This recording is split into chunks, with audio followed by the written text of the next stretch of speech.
Okay, you are at a party. You do not know anyone. Someone hands you a drink you didn't ask for and says, "So, how do you know the host?" And you say something like, "Oh, we went to college together." And they say, "Cool." And then, nothing. 5 seconds pass. Which doesn't sound like much until you are the one standing there, holding a plastic cup of lukewarm sangria, watching this person's eyes drift toward the snack table like it's a lifeboat. Your brain, in that moment, does something insane. It doesn't just sit there calmly waiting for the next sentence like a reasonable house guest. No. Your inside thoughts sprints into a full-blown committee meeting. Somebody on the committee stands up and says, "They hate you." Somebody else says, "You should say something funny." A third guy in the back, who has clearly not been helpful at any point in your life, whispers, "Remember that thing you said in third grade that made everyone laugh at you?" And you're just standing there, smiling, holding sangria, hosting a full cabinet meeting about your own personality in under 5 seconds. That, my friend, is an awkward silence. And here's the twist that's going to make you feel a little bit better and a little bit unhinged at the same time. The silence was never the problem. Let that sit for a second. Actually, don't, because we're about to explain why sitting in silence is exactly what got you into this mess in the first place. See, your brain is basically addicted to smooth conversation. It expects dialogue to move like a well-oiled machine. Question, answer, follow-up, laugh, repeat. It's the social equivalent of expecting every escalator to keep moving. So the second that escalator stops, the second there's a gap where sound should be, your brain doesn't think, "Oh, a pause, how relaxing." Your brain thinks, "Alarm, malfunction, something is wrong with the machine, and the machine is you." And that's the first reason awkward silences happen. Both people are standing there, each one convinced it's the other person's turn to talk. It's basically a Mexican standoff, except instead of guns, you're both holding eye contact and a returning weak smile, waiting to see who blinks first and says something about the weather. Therefore, you get this bizarre human freeze. Two grown adults, capable of holding jobs and raising children and parallel parking, reduced to two deer staring at each other in the headlights of their own conversation. But here's where it gets funnier, because it's not just nobody wants to go first. There's an entire buffet of reasons your brain picked to ruin this moment for you. Reason number 1, fear of being judged. Somewhere in your brain, there is a tiny courtroom, and in that courtroom, you are on trial. The charge? Being about to say something dumb. The jury? Everyone who has ever mildly raised an eyebrow at you since kindergarten. So when the silence hits, that inner courtroom slams the gavel down and says, "Do not speak until you have prepared a statement that is funny, smart, and also somehow humble." Which, if you've ever tried to write that sentence under pressure in 0.3 seconds, you know is basically impossible. So you say nothing, which then becomes its own crime. Defendant remains silent for an unusually long period. This has been noted. Reason number 2, the topic just ran out. This one's actually kind of beautiful when you think about it, if you squint. You talked about work. You talked about the host. You talked about how weird it is that there's a guacamole bowl at a Tuesday night party. And now, there's nothing left. The conversation has reached its natural, biological, completely normal conclusion. Like a movie that's over. But instead of the credits rolling and everyone going home satisfied, you both just stand there, in the dark theater, waiting for a sequel that was never getting made. Reason number 3, social anxiety, which is basically your brain's smoke detector going off because you burned toast. Except the smoke detector doesn't know the difference between burnt toast and an actual house fire, so it just screams, "Evacuate!" every single time. Somebody with social anxiety doesn't experience a 5-second pause as a pause. They experience it as evidence. Evidence that they've failed. Evidence that they're bad at this. Evidence that everyone secretly wishes they'd stayed home. Meanwhile, the other person is just thinking about the guac. Reason number 4, different communication styles. And this one is a genuine, real, science-backed thing, not just a personality quirk. In some cultures, silence is comfortable. It's a sign of respect, of thoughtfulness, of not needing to fill every second with noise just because noise is available. In other cultures, and honestly for a lot of individual people regardless of culture, silence feels like a countdown to disaster. So you can have two perfectly normal, perfectly kind people standing in the exact same silence, having two completely different emotional experiences. One person's internal monologue is, A nice pause. The other person's internal monologue is, we are going to die here, in this kitchen, next to the guacamole bowl, and it will be my fault. So, therefore, you've got two people, same 5 seconds, wildly different realities.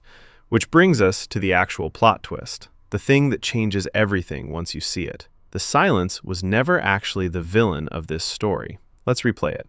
Person A says, "So, how's work?" Person B says, "Pretty good." And then 5 seconds of nothing. In that 5 seconds, person A might be thinking, "Oh no, this is so awkward. I've killed the conversation.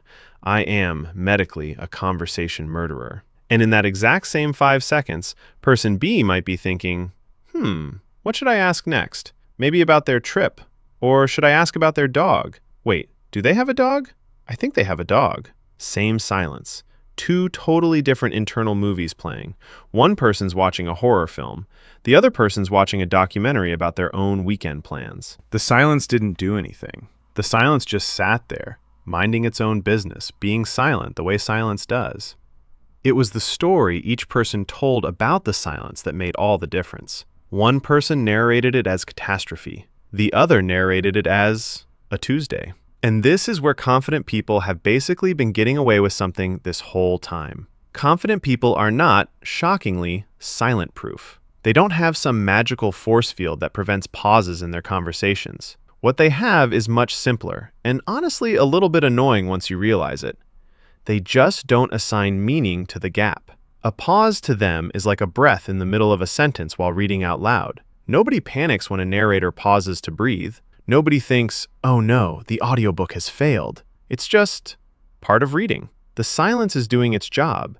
It's giving the words room to land. So while you are standing there running an emergency internal tribunal about whether the last 4 seconds of nothing constitute a social catastrophe, the confident person next to you is simply thinking, blinking, maybe eyeing the guac, genuinely unbothered, which, frustratingly, is the entire secret. There is no secret. There's just the absence of the panic. And look, once you start noticing this pattern, you start seeing it everywhere, in every corner of human life, like some kind of cursed conversational Where's Waldo. The elevator. Oh, the elevator. There is no environment on planet Earth more scientifically engineered to produce an awkward silence than a small metal box that traps you with a coworker for exactly 40 seconds. You said hello. They said hello. Now you both stand there, staring at the floor numbers like they're about to announce the winning lottery ticket. Somebody clears their throat. Somebody else studies the emergency inspection certificate taped to the wall like it's a fascinating piece of literature. Last inspected March 2024. Riveting. And the whole time, your brain is screaming, "Say something about the weather!" even though you were both inside a building and have no data on the weather whatsoever. The first date. This one's a classic. You're sitting across from a near stranger. You've exhausted what do you do for work and how do you know this restaurant? And now there's a gap. And suddenly you can hear the restaurant's background music with the clarity of a symphony hall. Every fork scrape sounds like a gunshot. You take a sip of water you didn't need just to have something to do with your hands and your face. Meanwhile, the other person is thinking, completely unaware of the internal siren going off in your skull, I wonder if they'd want to split a dessert. That's it. That's the whole thought. Dessert. And you thought the relationship was over. The job interview. Somebody asks, "So, tell me about a time you overcame a challenge." And you answer, and then there's a pause while they type notes. And in that pause, your brain decides to replay literally every mistake you have ever made in your professional life, starting with that one typo in an email in 2019. The interviewer, meanwhile, is just typing.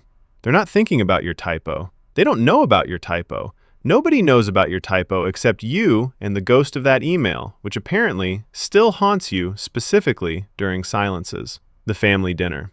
Somebody brings up something slightly political. The table goes quiet, and now everyone is very interested in their mashed potatoes. This is a very specific kind of awkward silence, the kind that isn't really about what do I say next, it's about how do I say anything that doesn't start a war over the cranberry sauce. And so everyone just chews, loudly, in unison, like a strange, tense little orchestra of silverware. The video call freeze. You say something, there's a lag. The other person's face freezes mid-blink, mouth slightly open, looking like a screenshot from a horror movie. You don't know if they're thinking, or if the Wi-Fi died, or if they're secretly judging you in real time while their camera just happens to be stuck. So you say, "Can you hear me?" And then they say, "Can you hear me?" at the exact same time. And now you're both talking over each other, apologizing, and somehow this 5-second video freeze has produced more awkwardness than an entire evening of in-person conversation. The dentist chair, somebody asks you an actual question, like, "So, any big plans this summer?" while their hands and roughly 4 metal instruments are inside your mouth. You attempt to answer. It comes out as a series of vowel sounds. They nod like they understood you completely. Neither of you addresses the fact that real communication just did not happen. And yet, somehow, it's not even the weirdest silence of the day, because dental silences exist in their own special category, where nobody expects real conversation anyway. They just expect noise, any noise, to prove you're still conscious. And the group chat equivalent, the modern classic, the read receipt. You send a message, it says read, and then nothing, for hours. And you are certain, absolutely certain, that this means something, that they're mad, that they hate the message, that you have somehow, with a single text about brunch plans, ended a friendship.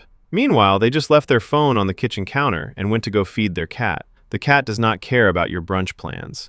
Neither, really, did they, in the sense that they weren't sitting there stewing over your message. They just weren't near their phone. But try telling that to your brain at 11 at night, staring at the word read, building an entire case file. See the pattern yet? In every single one of these, from the elevator to the group chat, the actual silence is doing absolutely nothing. It is neutral. It has no opinion about you. It is, definitionally, the absence of sound. And every single time, we are the ones showing up to that empty space with a fully formed narrative, popcorn and everything, ready to watch a movie where we're the main character, and the plot is, everyone secretly thinks I'm weird. Here's an experiment for you, and you can try this literally today. Next time there's a pause in a conversation, instead of racing to fill it with the first sentence your nervous system can generate, which, let's be honest, is usually something about the weather or a nervous laugh that doesn't match anything that was just said, just let it sit there. Count it in your head. 1, 2, 3. Notice that the room does not catch fire. Notice that the other person is, statistically, most likely doing exactly what you're doing, which is just existing in a gap, waiting for the next thing. And if you're wondering whether this is just a you thing, some personal defect unique to your specific nervous system, it's not. Researchers who study conversation have actually clocked how long a pause has to be before people start calling it awkward, and the number is almost insultingly small. We're talking about something like 4 seconds. 4. That's it. That's the entire threshold between comfortable pause and somebody please say something before this relationship dies. 4 seconds is how long it takes to butter a piece of toast. It is how long it takes a microwave to beep twice. It is, apparently, also the exact amount of time it takes the human brain to go from calm to "this is a 5-alarm social emergency requiring immediate verbal intervention." Which tells you something kind of wild. It's not that long silences are rare and short ones are common. It's that our threshold for too long is set absurdly, comically low. We've basically built a smoke detector so sensitive it goes off if you microwave a burrito. The problem was never the burrito. The problem is the detector. And there's a reason for that, and it's actually kind of sweet if you squint at it right. Humans are wired for connection, deeply, ancestrally, going back thousands of years wired for it. Being part of the group used to mean survival. Being cast out used to mean, genuinely, possible death. So somewhere in the older, twitchier parts of your brain, silence during a social interaction doesn't just register as quiet. It registers as a potential signal of rejection, of disconnection, of maybe this person, this tribe, this group doesn't want me here. Your brain isn't trying to ruin your dinner party. Your brain is trying to keep you alive, using tools built for a world with saber-toothed tigers, applied clumsily to a world with guacamole bowls and read receipts. It's like using a fire extinguisher on a birthday candle. Technically thorough, wildly disproportionate. Because here's the part that should honestly be taught in schools somewhere between long division and the food pyramid. Silence is not a broken conversation. Silence is a piece of the conversation. It's the comma. It's the breath. It's the beat right before the punchline that makes the punchline land.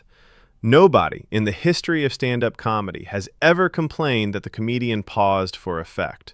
The pause is the effect. So the next time you're standing at a party, holding sangria you didn't ask for, and the conversation hits one of those gaps and some tiny gremlin in your brain starts screaming that you have somehow personally broken the social contract of the entire gathering, you can just look that gremlin dead in the eyes and go, not today, because the silence was never the problem. It never was. It was just you, standing there, narrating a horror movie about a Tuesday. And that, right there, is genuinely the whole trick.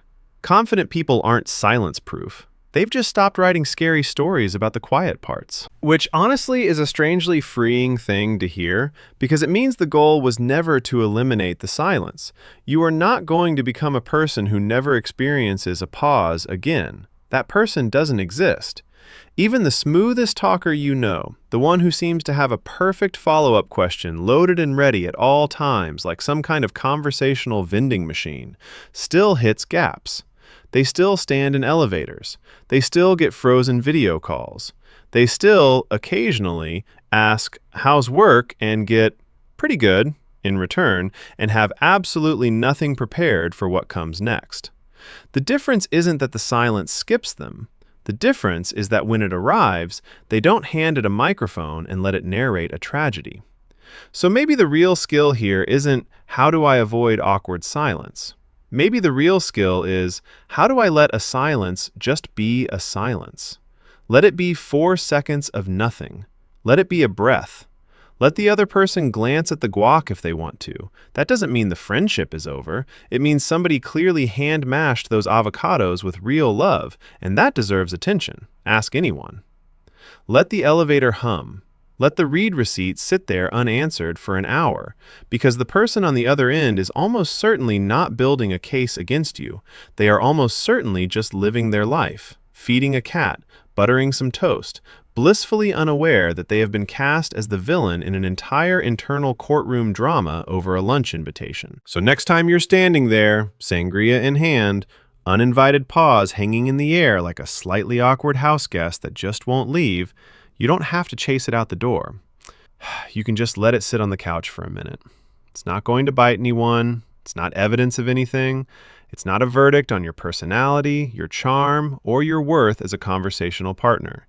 It's just quiet for 4 seconds. In a world absolutely full of noise, let it be quiet. The guac will still be there when you're ready to talk again.